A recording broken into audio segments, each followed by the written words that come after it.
Nos gustaría saber qué estrategias estáis desarrollando para hacer frente a las amenazas de los virus emergentes estudiados en el proyecto, así como aclararnos en qué consisten y qué ventajas pueden tener frente a otras. Pues muy buena pregunta, Mariana, porque efectivamente todo esta disciplina, digamos, todo este conocimiento que estamos generando, queremos que se aplique. Y hay una serie de líneas que son bastante claras. Por ejemplo, os voy a mencionar algunas y luego después Mireia también dará un poco más de detalle en las más novedosas que mencionábamos antes. Por ejemplo, de las líneas más tradicionales de investigación, pues estaría la mejora de los sistemas de diagnóstico. Esto parece una cosa obvia, pero si pensamos de nuevo en la pandemia que ha sufrido la humanidad, se tardó muy poco tiempo en identificar el agente causal. Era un virus nuevo, totalmente desconocido, pero en muy poco tiempo teníamos esa información y podíamos empezar a hacer el diagnóstico. Y de hecho el diagnóstico se hacía por PCR y se volvió, digamos, un término de uso común en toda la población. Todos hablábamos de PCR, tengo que hacer un viaje y tengo que hacerme una PCR. Bueno, pues esa PCR llevábamos los científicos mucho tiempo utilizando para detectar virus, porque es un sistema muy potente, muy efectivo, muy preciso y además muy sensible, con unas condiciones que, claro, tienes que tener ese conocimiento previo del virus. Por eso es lo que os decía, que las herramientas, por ejemplo, del Genome Detective, que nos permite conocer la secuencia de cuál es el agente causal de una enfermedad, nos permite abordar el diagnóstico de una manera muy rápida y muy efectiva. Y el ejemplo que os quería comentar de unos colaboradores con los que estamos trabajando en Colombia, ellos tenían una problemática asociada a una virosis de un cultivo que no estaba bien caracterizada y la manera de abordarla fue, a través de la colaboración con el proyecto Virtigation, fue hacer una secuenciación de todo el viroma de los virus presentes en esas muestras infectadas. Simplemente tenían que obtener muestras infectadas y extraer los ácidos nucleicos para secuenciar lo que había allí.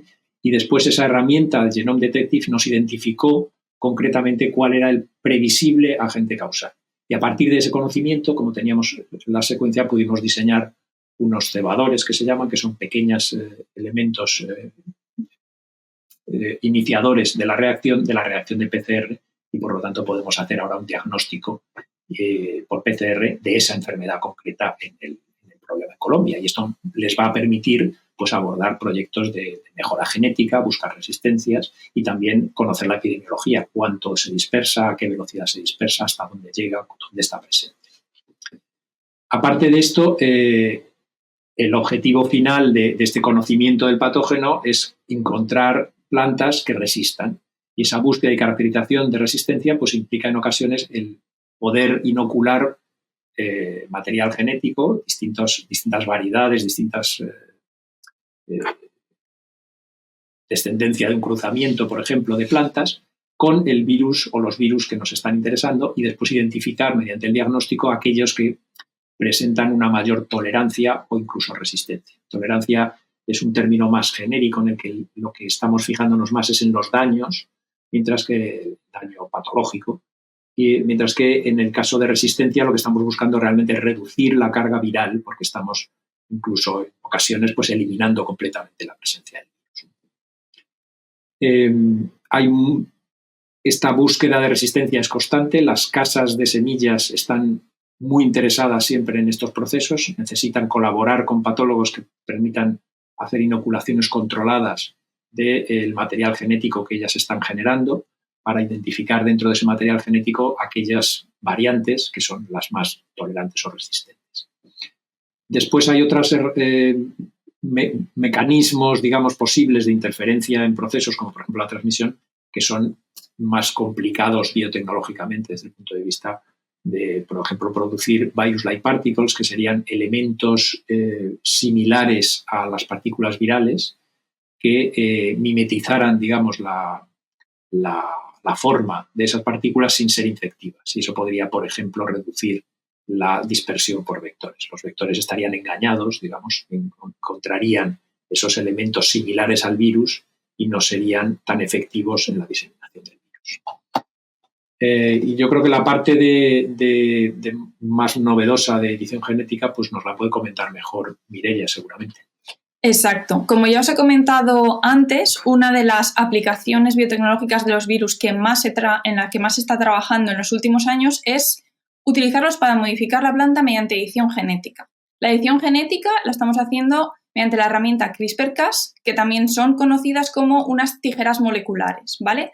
Estas tijeras moleculares son muy específicas y se dirigen directamente al único gen que queremos nosotros modificar en la planta y lo editan de manera muy específica. ¿Qué significa editar? Pues ese gen, si nosotros queremos que no sea funcional, porque de alguna manera está relacionado en favorecer el proceso de infección viral en la planta, estas tijeras moleculares se dirigen específicamente a este gen y lo cortan, ¿vale? Solo este gen. El resto del genoma de la planta sería igual. ¿Qué quiere decir eso? Que las características que tiene ese cultivo para crecer bien, producir muchos frutos, ser tolerante a ciertas condiciones de, por ejemplo, sequía o otras condiciones, eso se mantiene igual. Pero ese gen que hace que esa planta antes fuera susceptible a una infección viral ya está inactivo. Por lo tanto, la planta se vuelve resistente a esa infección sin necesidad de aplicar ningún tipo de pesticidas o químicos que pueden ser tanto dañinos para la persona trabajadora, ¿vale? El agricultor que está aplicándolos, como para otros procesos de la cadena alimentaria, para el consumidor o para el medio ambiente cuando esos compuestos químicos se quedan ahí o se van a fuentes de agua potable, etc. También otra de las aplicaciones en las que estamos trabajando dentro del proyecto Virtigation es utilizar los virus como protección cruzada. ¿Qué quiere decir esto? Que utilizamos ciertos virus que producen síntomas muy leves en el cultivo o que están atenuados y infectamos este cultivo con ese virus leve. Esta infección provoca como una activación del sistema inmune de la planta, ¿vale? Y sería algo similar a lo que se consigue cuando nos vacunan a nosotros. Entonces, esa planta ya tiene el sistema inmune como alerta, está vacunada y cuando viene un virus que en realidad es muy nocivo para la planta y peligroso, ya genera una respuesta frente a ese virus y consigue que esa enfermedad no se propague. ¿Vale? Entonces quedaría como protegida frente a virus que en realidad son muy dañinos a la planta y pueden generar muchas pérdidas económicas en cultivos, ¿vale? Esto se está utilizando con el virus del mosaico del pepino, ¿vale? Que sería este tipo de vacuna vegetal para protegerlos mediante a otras enfermedades, sobre todo en cultivos de solanáceas, ¿vale? En la zona de Murcia la mayoría de tomates que se producen están protegidos de esta manera. Es una protección natural que una vez más evita el uso de agroquímicos o pesticidas y de esta forma pues es más segura tanto para el medio ambiente como para el consumidor.